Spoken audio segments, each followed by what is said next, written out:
Prince Institute, Shorthand Dictation, 80 words per minute, exercise 445. Your dictation will be start within 5 seconds. Start.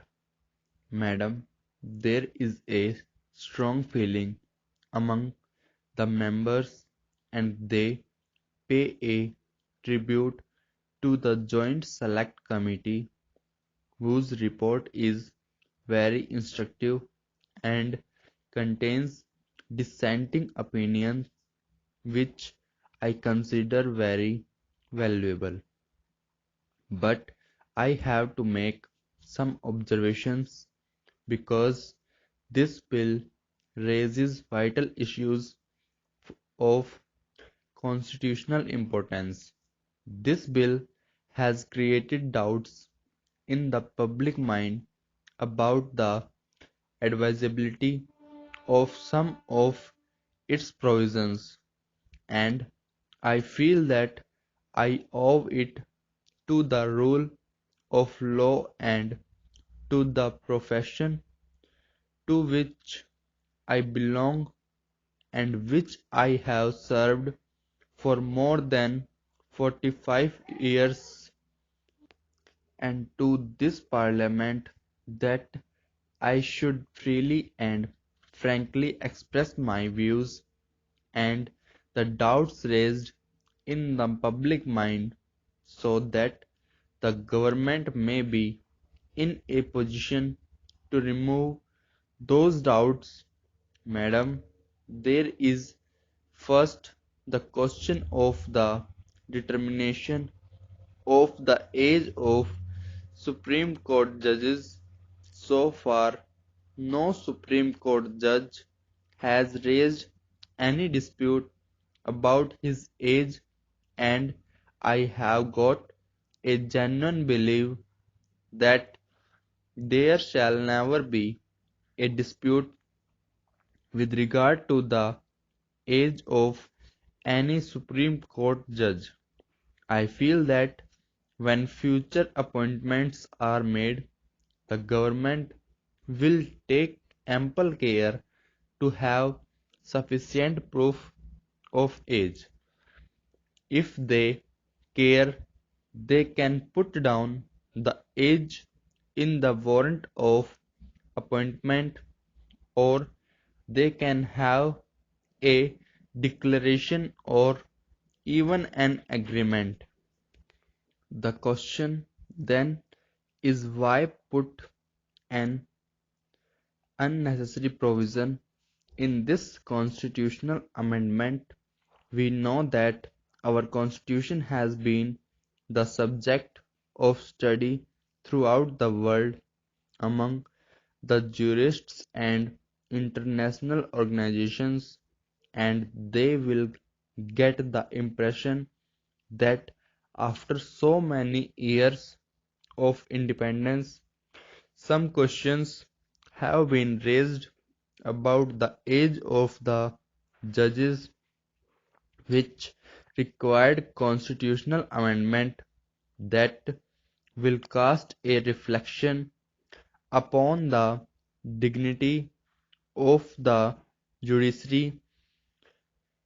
If we find that there is only just a stray case or two in which the question of the age of the judge is involved, will it then be necessary to amend the Constitution when there is no case about a Supreme Court judge and no circumstance has arisen which calls for an amendment of the Constitution?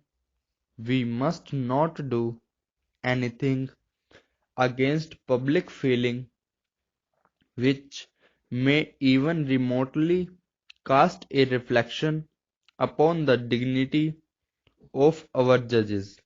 The provision regarding the determination of the age of High Court judges is important, and I believe that it deserves very careful consideration.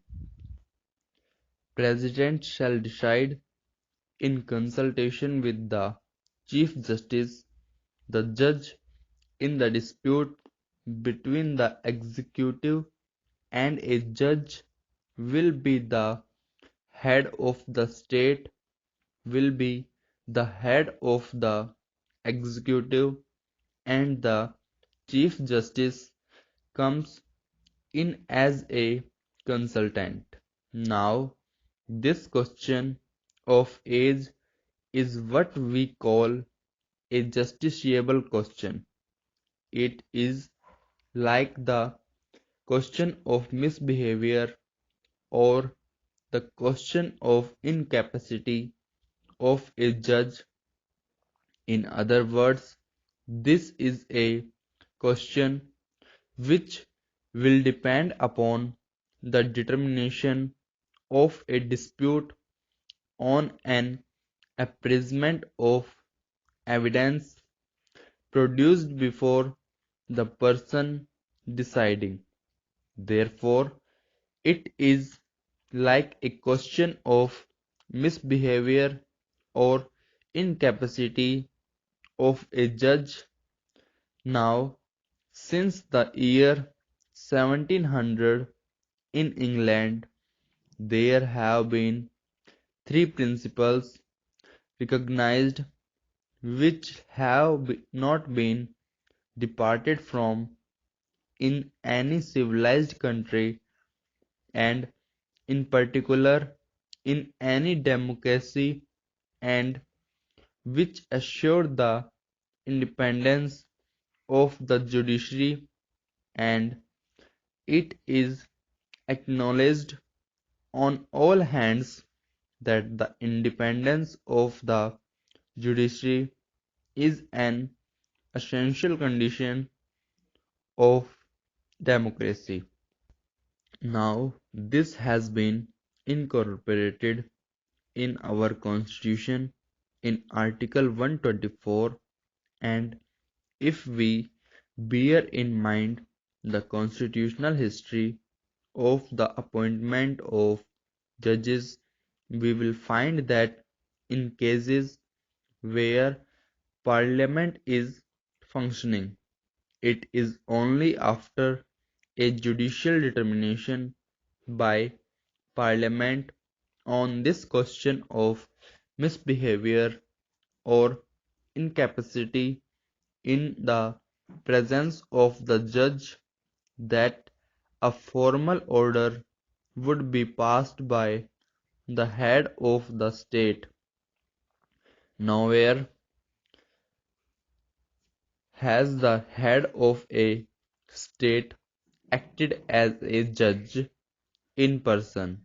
The Constitution has entrusted to the question of the decision of disputes between a private party and the state to the judiciary, and the question then arises whether this bill has departed from this principle.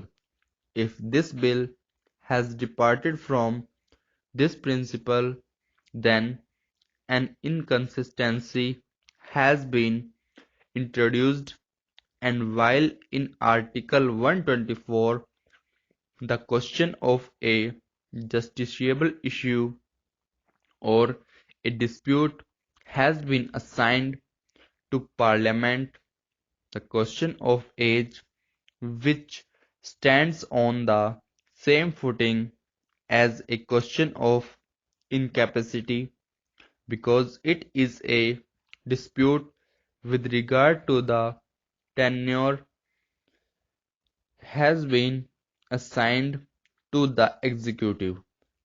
Now, this is a matter which deserves serious consideration.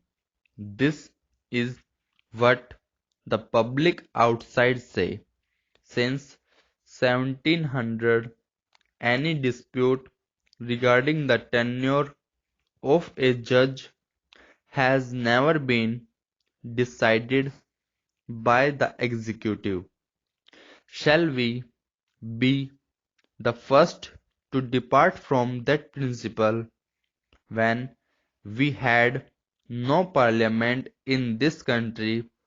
It was the judges who decided a question between a judge and the state. When parliament came into existence, we adopted the principle of the British Constitution.